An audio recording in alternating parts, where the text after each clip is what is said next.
All right, hey guys, welcome in today. Happy Art Day to you guys. We are doing an awesome new project on thankful, showing gratitude and giving thanks while also drawing the word thanks on here. So that's where we're going to get started. I'm going to start out really lightly just to kind of map out, just so I kind of know where all the letters that are going to be on here. There's going to be 6 different letters. So I'm already kind of thinking in my brain, like 1, 2, 3 on this side, and then 4, 5, 6 over here. I'm already trying to sketch out. When I do bubble or block letters, there's a couple different videos that I have on bubble and block letters. I try to pick which one that I like at that moment, and then I'm going to try to take those, turn it a little bit Zentangle. Like I've done a couple different projects, Zentangle. This time for the Zentangle part of it, we're actually going to put things that we're thankful for inside the letters. So we got to blow those letters up a little bit. So I just start when I do bubble or block letters, deciding which one that I'm going to do first. If it's a block letter, it's going to be a little bit more like a block or a box. If it's a bubble, it's going to be a little bit more round. So I'm going to do bubble letters on this one. So I'm going to start out with that regular letter just first, really, really lightly. I'm going to do my T.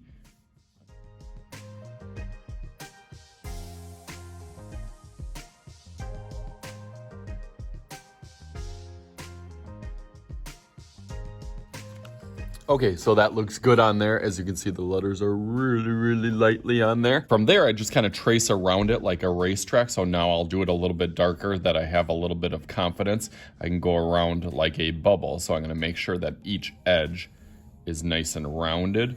And I'll be able to clean this up with Sharpie or marker at the end of it. But just for now, I'm gonna go around it a little bit darker so you can see. So I'll go through that real quick.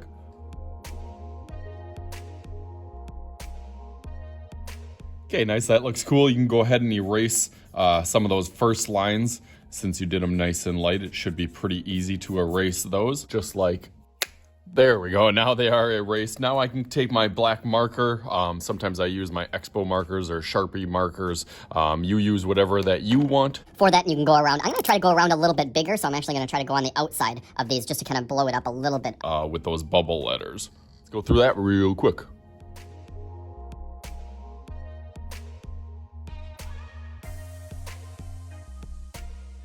Okay, nice, that looks pretty good. You can see that I did my little trick where I outlined the bottom a little bit thicker to make it look a little bit more 3D. I feel like it needs a little bit something for the outside or for the frame, so I'm gonna do that real quick, just like with a quick little outline on the top, give it a little bit of an angle, and then at the bottom, do the same thing.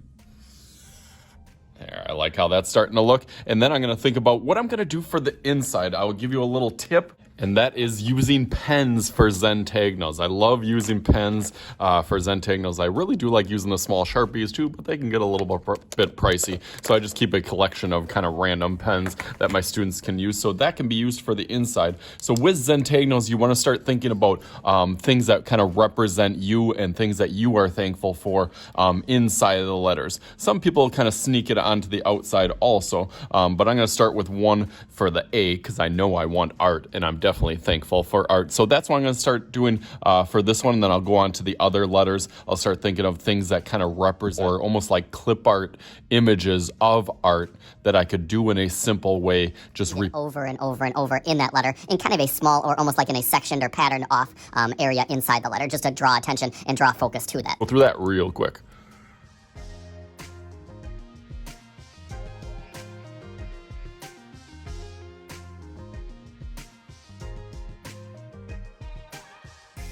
Okay, nice. I did the little A there. I had a bunch of art, different tools and stuff in there. I had some paint, some pencils, some squiggles, tried to do a YouTube play button, some paintbrush, and marker caps. I think I did for the other one all the way in there. But it is not done yet or even close. I still got some work to do. So let's make a little magic happen, just like bam! And here it is. I think it turned out awesome. I love the little Zentangle with the pen inside the bubble letters, and then the background kind of with a like more larger Zentangle. I tried to go like with the letter of each one, trying to fit and match the Zentangle. So for T, I did town. For H, I did house. Art was this one, nice, kind, and safe for each of the letters. I tried to match up. You don't have to do that. You can kind of tweak it to however that you like. Hopefully you can tell I had a little fun with it as well. So as always, this is Mr. Shooty's Art Channel. I am Mr. Shooty, and we'll talk to you guys later.